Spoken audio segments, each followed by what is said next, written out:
국제시장이라는 영화 보신 적 있으신가요? 네.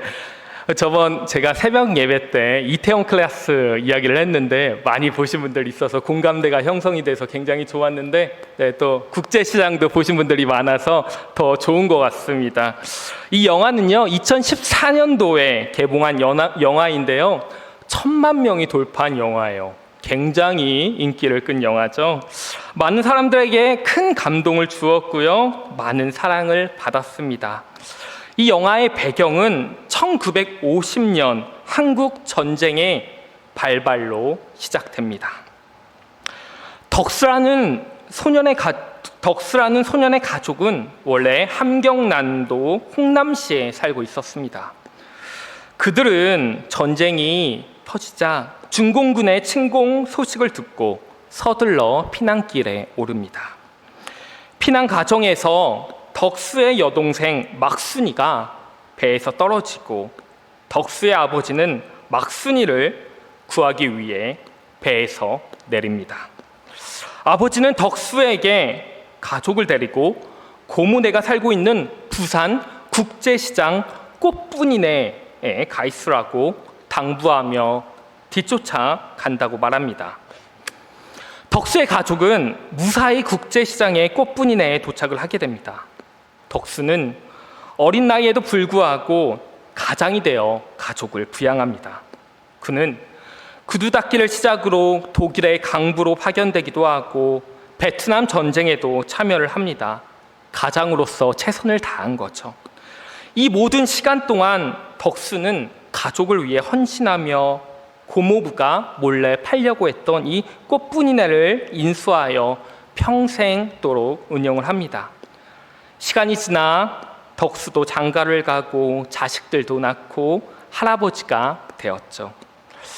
덕수의 자식들은 그가 할아버지가 될 때까지 꽃분이네를 운영하는 이유를 이해하지 못했습니다.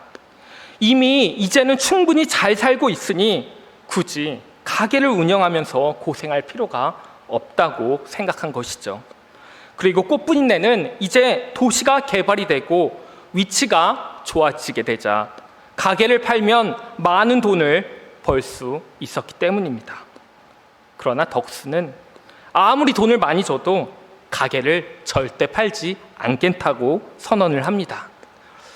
이 영화가 끝날 무렵 덕수가 꽃분이네를 팔지 않는 이유가 밝혀지는데요. 그 전까지는 굉장히 고집쟁이 할아버지처럼 느껴지기도 했습니다. 그런데 그 이유를 들을 때 너무나 큰 감동이 몰려왔습니다. 덕수는 아버지가 동생을 데리고 돌아온다는 약속을 했기 때문에 아버지와의 약속을 지키기 위해, 그리고 아버지를 기다리기 위해 그곳을 팔지 않고 지키고 있었던 것입니다. 꽃분이네는 덕수에게 단순한 가게가 아닌 아버지와 동생과의 연결고리였습니다. 꽃분이네는 덕수에게 아버지와 여동생 막순이와의 끊을 수 없는 유대감을 연결해주는 장소였던 것입니다.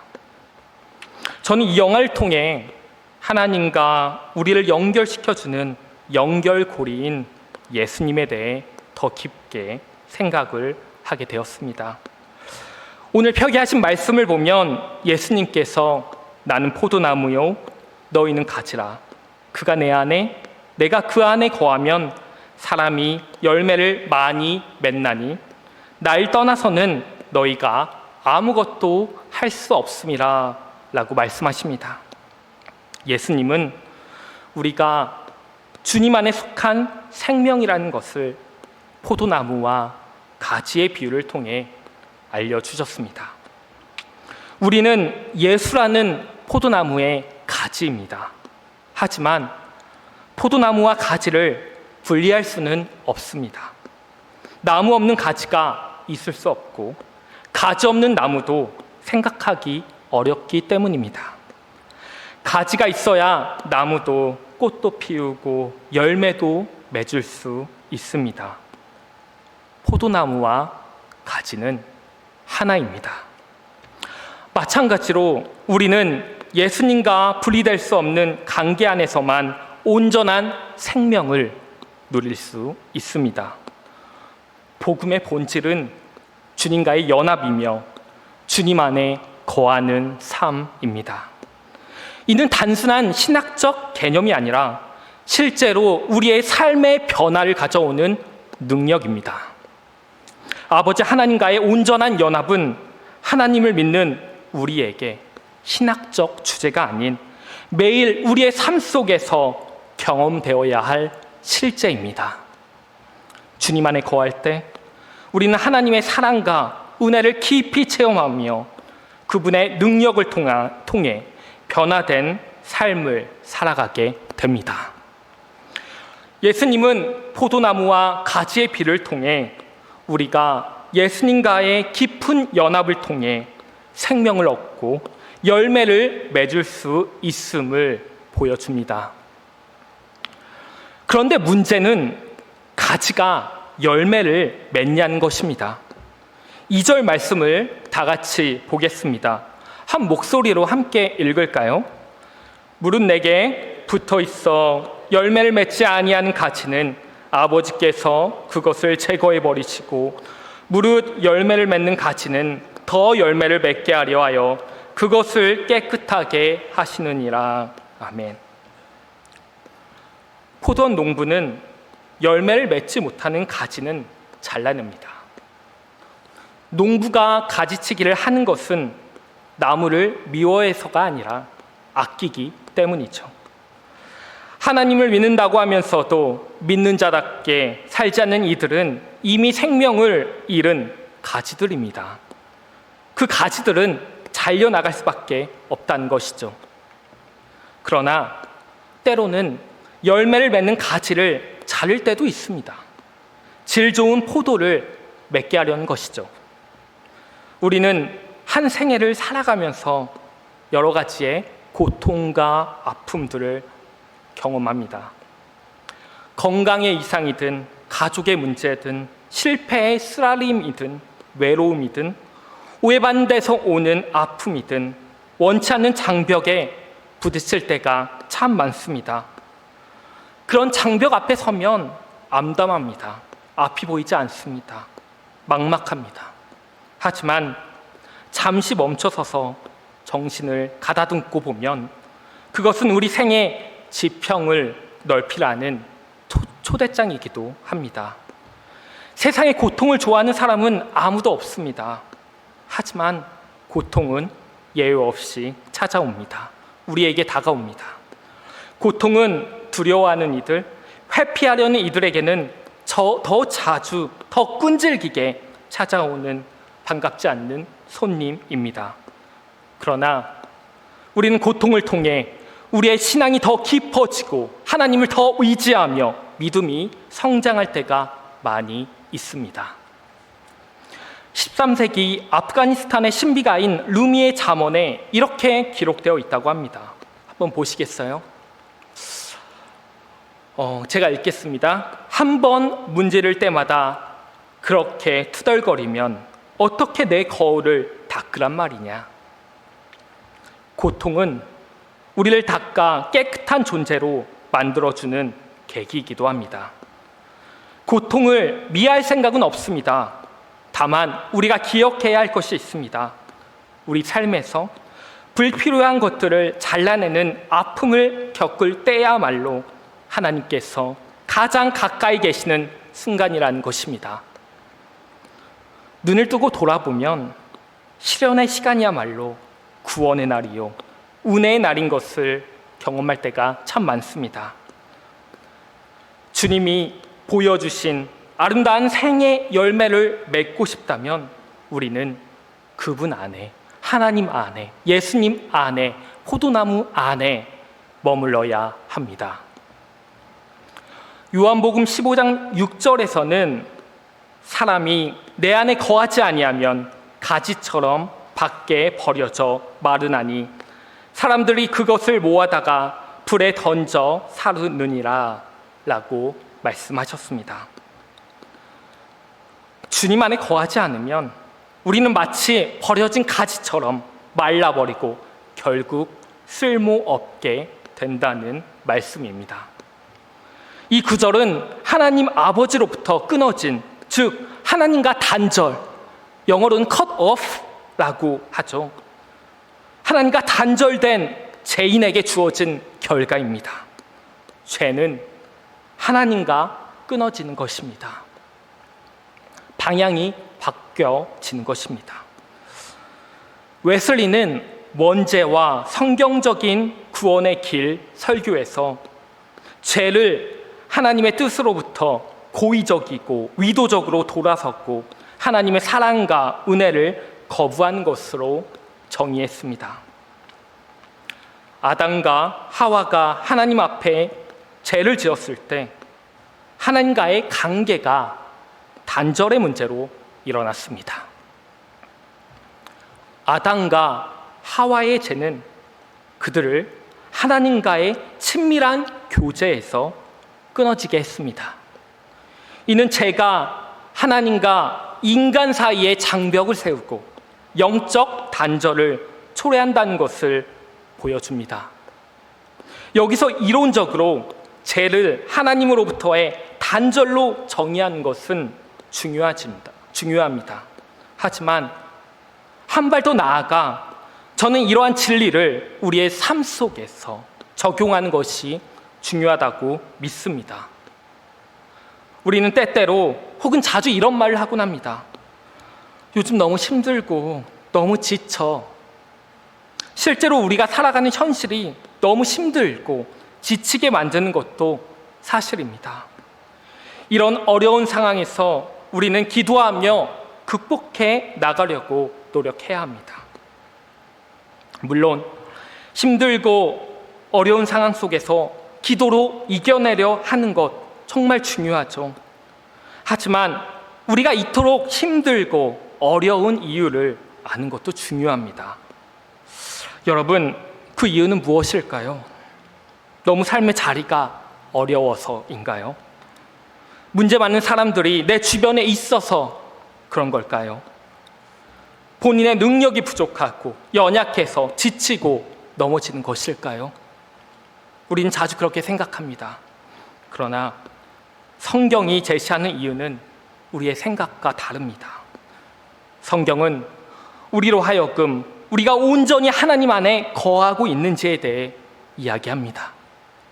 먼저 하나님과 나의 관계가 계속 연결되어 있는지, 내가 하나님과 멀어져 있지는 않은지를 생각해 봐야 한다는 것입니다. 하나님과 우리의 관계가 단절되어 있는 것, 이것은 우리가 하나님 안에 거하지 않고 있다는 것입니다. 우리가 여러 가지 상황들로 힘들고 지친다는 마음이 들 때도 그것 때문에 우리는 쉽게 낙심하고 넘어지게 되는 것이죠. 단순히 누군가를 미워하거나 원망하거나 누군가를 상처 주는 그런 것들이 죄라고 말하는 것이 지금 아닙니다. 그 죄는 바로 하나님과 나와의 단절, 즉 주님 안에 거하지 않음, 아버지 안에 거하지 않음에서 비롯된다는 것입니다. 우리의 삶의 본질적인 문제는 외적인 환경이나 능력의 부족이 아니라 하나님과의 관계가 끊어졌다는 것입니다. 하나님과의 관계가 단절되면 우리의 영혼은 마치 물기를 잃고 말라가는 나뭇가지처럼 점점 메말라가고 결국에는 그 생명력을 잃게 됩니다. 여러분, 이 시간 여러분과 저도 한번 점검해 보기를 원합니다. 교회는 나오지만 은혜가 없고 예배를 드리지만 마음이 공허할 때가 있지는 않나요? 주님 없는 봉사는 어떻습니까? 열심히 하지만 우리를 지치게 만들지 않나요? 주님 없는 교제는 또 어떤가요? 주님이 우리 가운데 없기에 그런 교제를 하면 할수록 상처와 문제를 만드는 것 같지 않습니까? 주님 없는 가정생활은 어떨까요? 주님이 사랑하라고 귀하다고 만들어 주셨는데 어느 순간 공고하고 메말라져 가는 게 우리의 상황, 오늘날 우리의 가정 이야기가 아닌가요? 우리는 진정으로 주님 안에 거하고 있는지 돌아볼 필요가 있습니다. 주님과의 관계가 단절될 때 우리의 삶의 관계는 점점 메말라가고 참된 열매를 맺지 못하게 됩니다. 1678년 영국의 헨리 스쿠걸이라는 교수이자 목사님은 인간의 영혼 안에 있는 하나님의 생명이라는 아주 작은 책 하나를 출판하였습니다. 이 책자가 아주 작지만 아주 큰 영향력을 끼쳤습니다. 17세기 타락했던 영국 사회, 그리고 미국의 부흥과 각성운동에 큰 자극을 주었는데요.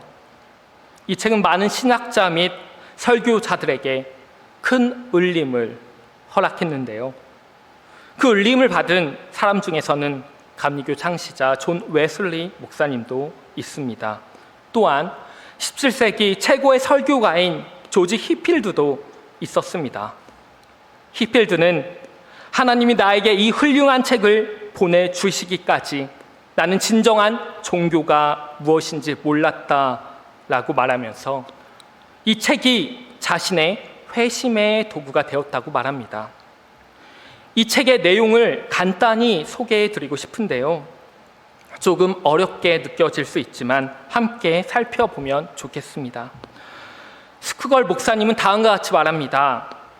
진정한 복음을 이해하는 사람이 너무 적다. 많은 사람이 기독교의 본질을 정통신앙과 교리에 두거나, 두 번째, 또는 종교적, 도덕적 행위에 있는 줄 알거나, 또는 황홀하고 뜨거운 감정적 체험에 있는 줄 안다. 그러나 기독교의 본질은 영혼이 하나님과 연합하는 것, 우리 안에 이루어지는 그리스도의 형상이다 라고 말합니다.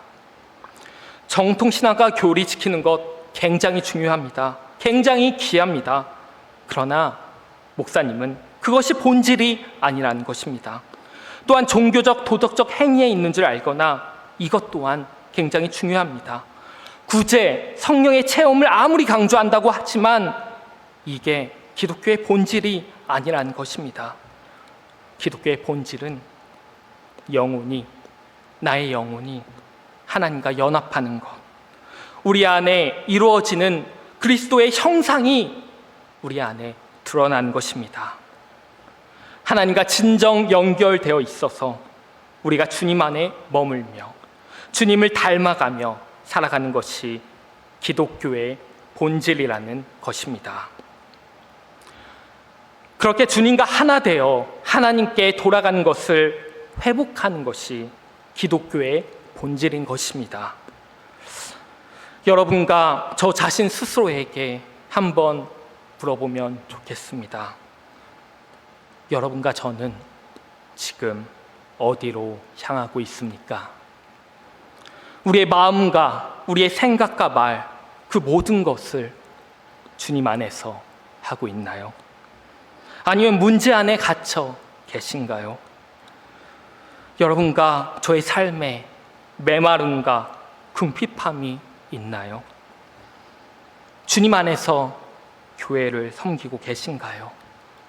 주님 안에서 교제를 하고 계신가요? 주님 안에서 우리의 말과 행동과 그 모든 것이 행해지고 있는지 우리는 늘 예민하게 점검해야 합니다. 이렇게 살아갈 때 우리에게 주어지는 약속은 엄청납니다. 7절 말씀입니다. 우리 다 같이 읽겠습니다. 너희가 내 안에 거하고 내 말이 너희 안에 거하면 무엇이든지 원하는 대로 구하라. 그리하면 이루리라. 아멘. 원하는 대로 다 이루어진다는 이 말이 정말이라면 이것은 정말 대단한 일입니다. 로또 복권에 당첨된 것보다 더 큰 사건이죠. 무엇을 구하든 다 그대로 이루어지는 특권입니다. 그러나 여기에는 전제 조건이 있습니다. 그것은 너희가 내 안에 거하고 내 말이 너희 안에 거하면 이 말씀이 조건입니다. 이 약속은 예수님 안에 그리고 그분의 말씀 안에 머무는 이들에게만 주어지는 놀라운 특권이라는 것입니다. 예수님 안에 머문다는 것은 단순히 머무는 척하거나 속셈을 숨기고 머무는 것이 아닙니다. 철저하고 끈기 있게 머무는 것을 의미합니다. 그렇다면 정말로 구하는 것이 다 이루어질까요? 네, 저는 그렇다고 믿습니다. 주님의 말씀 안에 사는 사람은 자신의 욕심과 자신의 욕망에 따라 원하는 것을 구하지 않습니다. 우리는 종종 하나님께 우리 편이 되어달라고 기도하고 응답받지 못하면 실망할 때도 있습니다. 하지만 실망하지 않는 방법이 있습니다. 그것은 우리가 먼저 하나님의 편이 되는 것입니다. 하나님의 마음에 합당한 자로 서 있는 것입니다. 우리가 하나님의 편이라면 하나님은 언제나 우리 편이십니다. 하나님이 우리 편이시라면 우리는 언제나 승리자입니다. 우리가 하나님 안에 거할 때 우리가 구하는 것은 언제나 응답될 것입니다. 가득한 교회 성도 여러분, 이제 말씀을 닫겠습니다. 예수님께서는 예수님 안에 머물며 예수님 말씀 안에 거하는 사람을 제자라고 하셨습니다. 그리고 예수님 안에 거하는 제자는 열매를 많이 맺는다고 말씀하십니다.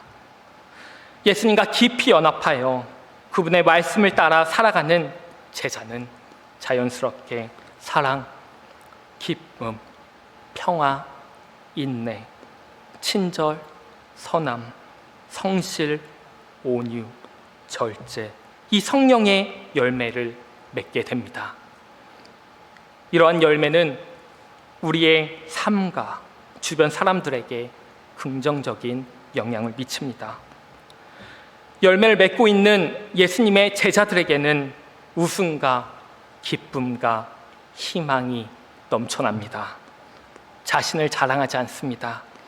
겸손합니다. 자신의 언행을 늘 점검합니다. 내가 아닌 하나님의 영광을 드러냅니다. 그러나 제자를 자처하지만 열매를 맺지 못하는 이들 또한 많습니다. 이름과 실상이 일치하지 않는 것이죠. 자신의 힘으로, 자신의 자아로 열매를 맺으려고 합니다. 자신의 힘으로 교회를 섬기려고 합니다. 그러나 가지가 나무 없이 열매를 맺을 수 없는 것 같이 예수님 없이는 참된 열매를 맺을 수 없습니다. 우리가 예수님 안에 거하지 않으면 우리의 노력은 헛되고 우리의 열매는 금방 시들어 버릴 것입니다. 그것은 결국 우리를 지쳐서 넘어지게 할 것입니다. 하지만 우리는 주님 안에 거함으로써 우리는 비로소 참된 생명을 얻고 풍성한 열매를 맺을 수 있습니다. 이는 우리의 힘이 아닌 오직 주님의 은혜와 능력으로 가능한 일입니다. 그러므로 우리가 해야 할 일은 단순히 주님 안에 거하는 것입니다. 그분의 말씀을 우리의 삶의 기준으로 삼고 말씀 안에서 날마다 그분과 깊은 교제를 통해 우리의 영혼을 가꾸어 나아가는 것입니다. 나의 자아는 죽고 예수님의 삶과 예수님의 향기가 내 안에서 드러나는 것입니다. 이렇게 할 때 우리의 삶은 하나님이 기뻐하시는 열매로 가득 차게 될 것입니다. 우리는 주님의 진정한 제자로서 세상에 하나님의 사랑과 은혜를 전하게 될 것입니다. 우리 각자가 스스로를 돌아보면 좋겠습니다. 난 정말로 예수님 안에 거하고 있는가? 예수님의 말씀을 내 삶의 중심에 두고 있는가? 우리의 믿음이 단지 입술의 고백이 그치지 않고 삶의 열매로 나타나기를 소망합니다. 주님의 제자로서 삶을 살아갈 때 우리는 주님의 뜻을 이루어가며 그분의 사랑을 세상에 전할 수 있습니다. 성도 여러분, 우리 모두가 예수님 안에 거하며 그분의 말씀에 따라 삶의 열매를 맺어가는 진정한 제자가 되기를 바랍니다. 함께 기도하며 주님의 사랑을 전하는 공동체가 되기를 바랍니다.